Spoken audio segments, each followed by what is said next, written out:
बोले गणेश भगवान की जय।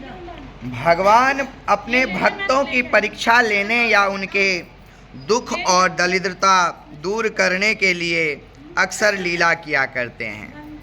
ऐसी लीला एक बार भगवान गणेश जी ने की। एक गरीब बुढ़िया थी जो गणेश जी की भक्त थी। वह उनकी पूजा अर्चना किया करती थी मगर कुछ मांगती नहीं थी।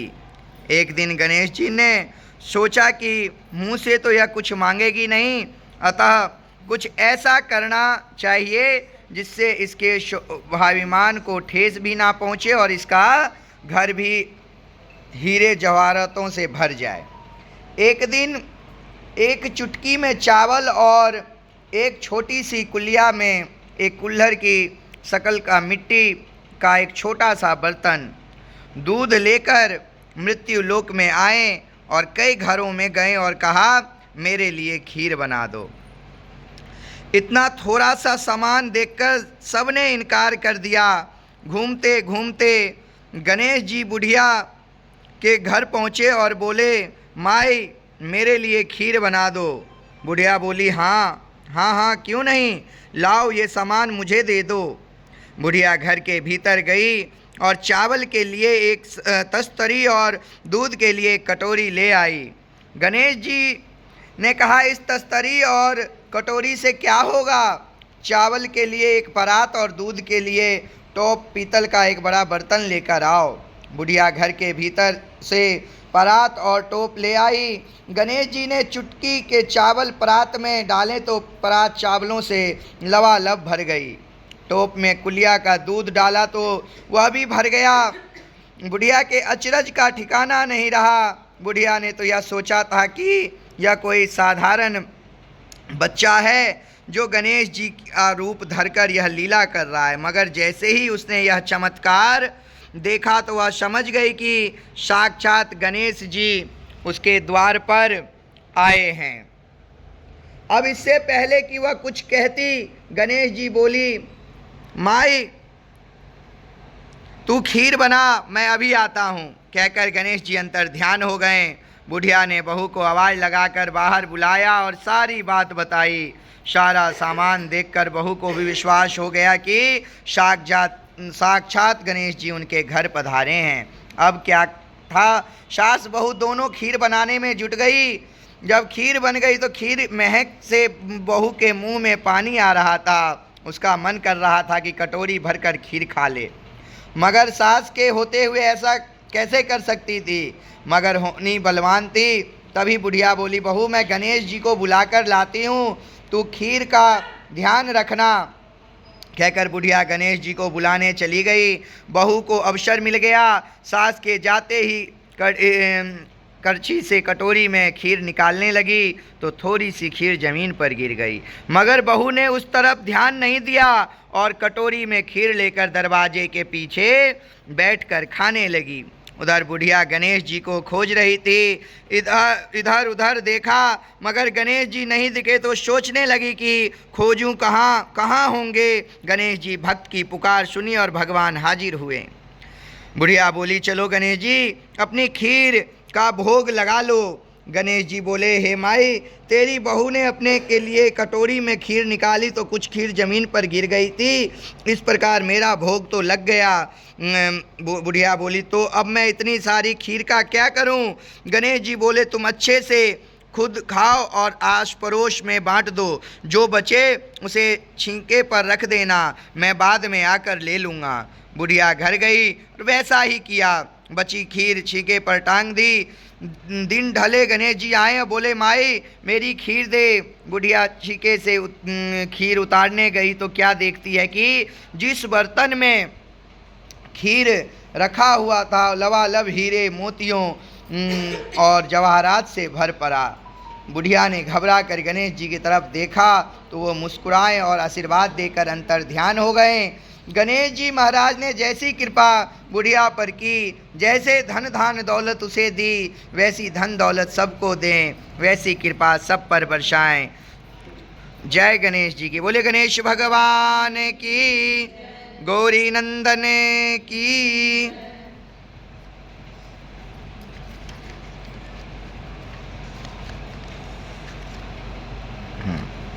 भले हुई माता की। एक साहूकार था, उसके 7 बेटे थे, 7 बहुएं तथा एक बेटी थी। दीपावली से पहले कार्तिक वदी अष्टमी के दिन 7 बहुएं अपनी नंद के साथ जंगल में जाकर खादान से मिट्टी खोद रही थी। वहीं पर एक स्याहू सेह की मांद थी। मिट्टी खोदते समय ननद के हाथ से स्याहू का बच्चा मर गया। इससे स्याहू माता बहुत नाराज हो गई और बोली, तूने मेरे बच्चे को मारा है, अब तेरी कोख बांधूंगी। तब ननद ने अपनी भाभियों से कहा, तुम में से कोई मेरे बदले अपनी कोख बंधवा लो। 6 भाभियों ने अपनी कोख बंधवाने से मना कर दिया। सबसे छोटी भाभी ने सोचा कि कहीं ऐसा ना हो कि मैं भी इनकार कर दूं और सासू माँ नाराज हो जाए। यह सोचकर छोटी भाभी ने ननद के बदले अपनी कोख बंधवा ली। अब उसके बाद हुआ ये कि उसके जो भी बच्चा होता वह 7 दिन होकर मर जाता। इससे सास बहु चिंतित हुई। फिर एक दिन उसने पंडित जी को घर बुलाकर पूछा, पंडित जी आप मुझे यह बताओ कि मेरी इस बहू के बच्चा होकर 7वें दिन क्यों मर जाता है। पंडित जी ने कहा, तुम इस से काली गाय की पूजा कराओ। काली गाय स्याहू माता से कहकर इसकी कोख खुलवा सकती है। जब स्याहू माता इसकी कोख को खोलेगी तभी इसका बच्चा जिएगा। उस दिन के बाद से बहू सुबह सवेरे उठती और काली गाय के नीचे साफ सफाई कराती। जब रोज़ रोज़ ऐसा होने लगा तो गाय माता सोचने लगी कि ये कौन मेरी सेवा कर रहा है, कल देखूंगी। दूसरे दिन गाय माता खूब तड़के जाग गई तो क्या देखती है कि एक साहूकार की सबसे छोटी बहू उनकी सेवा कर रही है। गौ माता उससे बोली, तुझे किस चीज़ की इच्छा है जो तू मेरी इतना सेवा कर रही है, मांग। क्या मांगती है। तब साहूकार की बहू बोली, हे गौ माता, स्याहू माता तुम्हारी भाईली है, उन्होंने मेरी कोख बांध रखी है, तुम उनसे कहकर मेरी कोख खुलवा दो। गौ माता उसे 7 समुंदर पार लेकर चली। रास्ते में कड़ी धूप थी, इसलिए दोनों एक पेड़ के नीचे बैठ गई। अभी उन्होंने वहां बैठे कुछ ही देर हुई थी कि बहू ने एक काले नाग को वृक्ष की ओर आते देखा। उस वृक्ष पर गरुड़ पंखनी का घोंसला था जिससे उसके नवजात बच्चे थे। बहू समझ गई कि ये सांप गरुड़ पंखनी के बच्चे को खा जाएगा। फिर क्या था, बहू ने तुरंत ही उस सांप को मार डाला और उसे एक टोकरी से ढक दिया। इस प्रकार बहू ने गरुड़ पंखनी बच्चों की रक्षा की। कुछ देर बाद गरुड़ पंखनी वहां आई और वहां पड़ा खून देखकर उसने सोचा कि इस औरत ने उसके बच्चे को मार डाला है, अतः उसने बहू पर हमला कर दिया।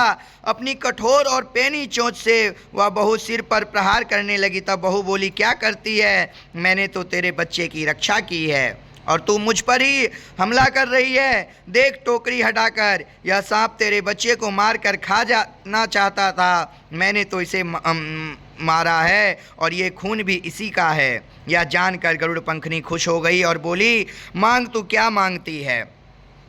बहू बोली, 7 समुंदर पार स्याहू माता रहती है, तू मुझे और गौ माता को उनके पास पहुंचा दे। तब गरुड़ पंखनी ने उस दोनों को अपनी पीठ पर बैठाकर 7 समुंदर पार स्याहू माता के यहाँ पहुँचा दिया।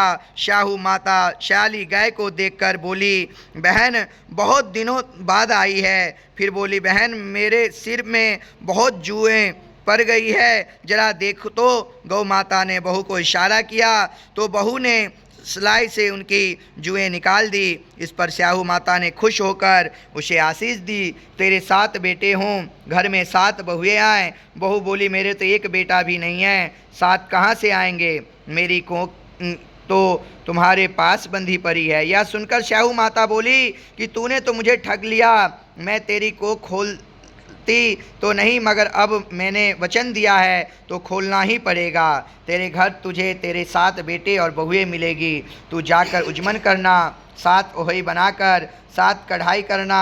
लौट कर घर आई तो देखा कि घर में 7 बेटे और 7 बहुएं बैठी है। वह बहुत खुश हुई। उसने 7 ओहई बनाई, 7 उजमन किए तथा 7 कढ़ाई की।